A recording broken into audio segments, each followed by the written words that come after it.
কিছুদিন আগে আপনারা দেখেছিলেন চট্টগ্রামের কিছু নিউজ এসেছিল, যদিও সেটার মধ্যে পরে আমরা দেখেছি পুরোপুরি সত্যতা ছিল না। যাই হোক, আমরা দেখেছি অতিবৃষ্টির কারণে জলবদ্ধতা।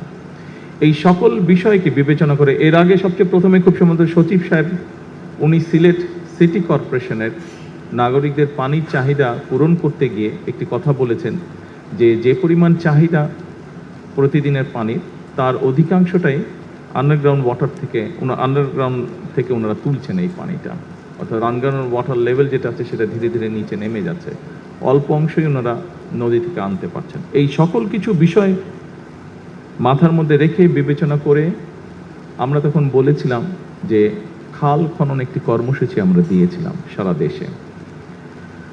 এই কর্মসূচির কথা বলেছিলাম এবং সরকার গঠনের সাথে সাথে আমরা এই কর্মসূচিটাকে শুরু করেছি।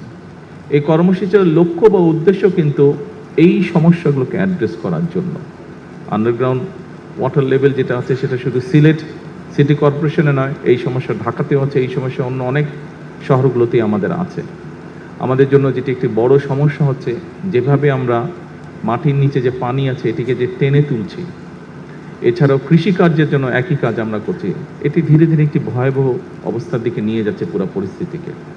আমরা যদি এই পরিস্থিতিটাকে এখনই অ্যাড্রেস করতে চাই, তাহলে সবচেয়ে প্রথম যে উপায়টি হচ্ছে আমাদেরকে খাল খনন করতে হবে এবং খাল খননের মাধ্যমে এই যে পানিগুলো, দেখুন বর্ষার সময় এই যে বৃষ্টির সময় এত পানি আসছে, এত পানি এসে জলাবদ্ধ তৈরি হচ্ছে, তারপরে আমরা কোনোভাবে পানিটাকে সরিয়ে দিচ্ছি, পানিটা কিন্তু নদী দিয়ে নেমে সমুদ্রে চলে যাচ্ছে, অর্থাৎ এই পানিটাকে আমরা ব্যবহারও করতে পারছি না।